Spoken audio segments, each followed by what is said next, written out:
Good morning प्यारे बच्चों, welcome to my channel. बेटा आज हम करेंगे क्लास 9th की साइंस की विज्ञान की वर्कशीट नंबर 70 जो कि आपकी डेट 21 दिसंबर की है। चलिए स्टार्ट करते हैं। आज भी हम कार्य तथा ऊर्जा का पाठ ही करेंगे। शक्ति के बारे में पढ़ेंगे। दीदी ज्ञान कह रहा है, दीदी क्या हम जान सकते हैं कि कौन सी वस्तु ने ज़्यादा काम किया है और कौन सी वस्तु ने ज़्यादा ऊर्जा प्रयोग किया है। तो उसकी दीदी कह रही है इस अंतर को जानने के लिए हमें वस्तुओं द्वारा समान समय में किए गए कार्य को जानना होगा। यानी कि समान समय का मतलब बेटा कि 1 घंटे में इसने कितना काम किया और 1 घंटे में दूसरे ऑब्जेक्ट ने कितना काम किया। ठीक है, इसके लिए हमें एक अन्य भौतिक राशि शक्ति को समझना होगा। शक्ति क्या होता है? एक वस्तु की शक्ति को उसके द्वारा किए गए कार्य की दर के रूप में या प्रयोग की गई ऊर्जा के दर के रूप में परिभाषित किया जा सकता है। यानी कि शक्ति का मतलब है कि उसने कितना कार्य किया एक पर्टिकुलर टाइम में या कितना ऊर्जा उसने यूज़ की। देखिए, शक्ति यदि कोई अभिकर्ता यानी कि एजेंट, उसको टी हमने टाइम दे दिया है और डब्ल्यू कार्य कर रहा है, जो कार्य है वो डब्ल्यू हो गया और टाइम आपका टी हो गया।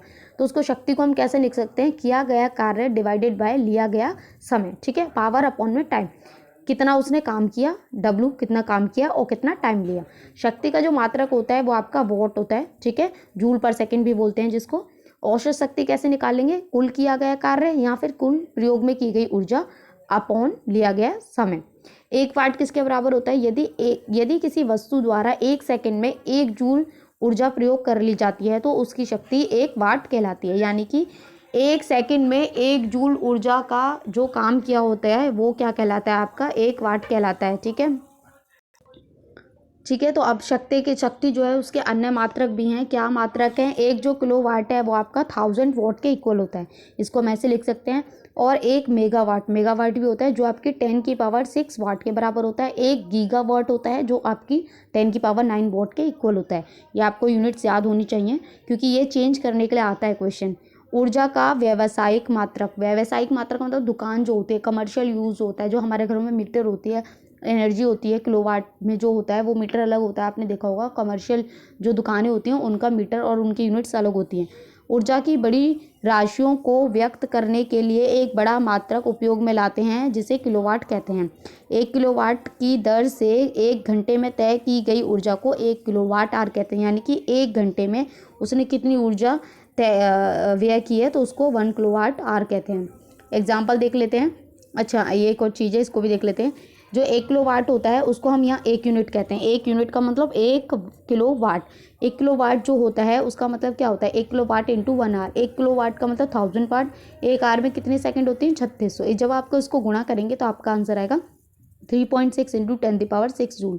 यानी कि 1 यूनिट किसके बराबर हो जाएगी? 3.6 इंटू 10⁶ जूल के बराबर हो जाएगी। ये आपका 1 नंबर का क्वेश्चन आ सकता है। एग्जाम्पल देखते हैं। एक वस्तु है, इसने 20 जूल कार्य किया 5 सेकेंड में। क्या है? आपको शक्ति निकालनी है। तो शक्ति का मतलब क्या था? पावर अपॉन में टाइम। तो पावर 20 है, 20 अपॉन में 5 कटेगा, ये 4 वाट आ जाएगा।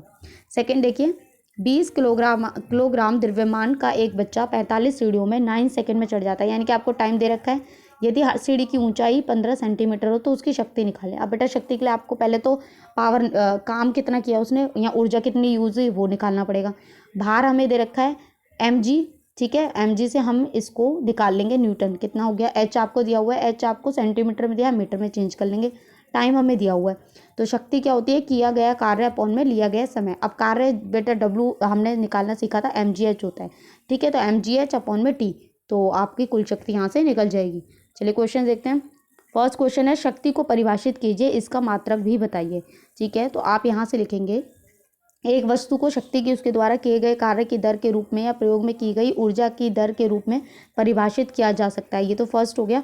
फिर इन्होंने कहा है कि उसकी आपको क्या बना, इसका मात्रक भी बताना है। तो आप लिखेंगे कि शक्ति का जो मात्रक है, शक्ति का मात्रक वाट है। ठीक है, बराबर वाट ऐसे लिख दीजिएगा आप, वाट और जूल। ठीक है, वाट ही लिख दीजिएगा। तो ये आपका फर्स्ट का आंसर कंप्लीट हो जाएगा। चलिए सेकंड देखते हैं। सेकंड क्वेश्चन है 1 वाट को परिभाषित कीजिए। तो बेटा सेकंड का आंसर आप पूरा यहाँ से लिखेंगे। ठीक है, ये आपका सेकंड का आंसर हो जाएगा। चलिए थर्ड क्वेश्चन देख लेते हैं। थर्ड है ऊर्जा का व्यावसायिक मात्रक लिखिए तथा 1 यूनिट में कितने जूल होते हैं। तो ये बेटा आप यहाँ से लिखेंगे इसका, ये आपका थर्ड का आंसर हो जाएगा, पूरा लिखा हुआ है। इसके बाद फोर्थ है एक घर में 250 यूनिट ऊर्जा 1 महीने में प्रयोग कर ली जाती है, इसे जूल में व्यक्त कीजिए। अब आप देखिए यूनिट ऊर्जा का मतलब उतने किलोवाट आवर, यानी कि 250 किलोवाट आवर, ठीक है, यानी कि किलोवाट घंटा। अब 1 किलोवाट घंटा में कितने जूल होते हैं? 3.6। तो फिर इसमें कितने हो जाएंगे? तो आप क्या करेंगे, 250 को 3.6 इंटू 10⁶ से गुणा कर देंगे, तो आपका आंसर शायद 9 इंटू 10⁸ आएगा। अभी हम देख लेंगे, मैंने सॉल्व किया हुआ है। नेक्स्ट क्वेश्चन देखिए, एक लैंप है जिसमें 1000 जूल ऊर्जा का प्रयोग हो रहा है और 10 सेकंड में हो रहा है, इसकी शक्ति क्या होगी? तो बहुत ईजी है। शक्ति क्या होते हैं? ऊर्जा अपॉन में टाइम या जो भी काम किया गया है। तो हमारा क्या है? ऊर्जा 1000 जूल और नीचे टाइम क्या है आपका? 10। 0 से 0 कैंसिल हो गया, तो आपका आंसर आ जाएगा 100 वॉट, आपका आंसर आ जाएगा। ठीक है, तो चलिए हम अब इसके आंसर्स देख लेते हैं हम।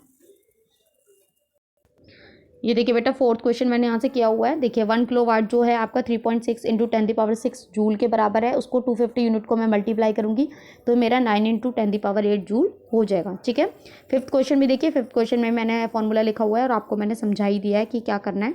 ये देखिए 100 वॉट आपका आंसर आ जाएगा। तो यहाँ आपकी वर्कशीट कंप्लीट होती है। आई होप आपको अच्छे से समझ में आई हो। तो प्लीज़ चैनल को लाइक करें, सब्सक्राइब करें, कमेंट ज़रूर करें। Thank you.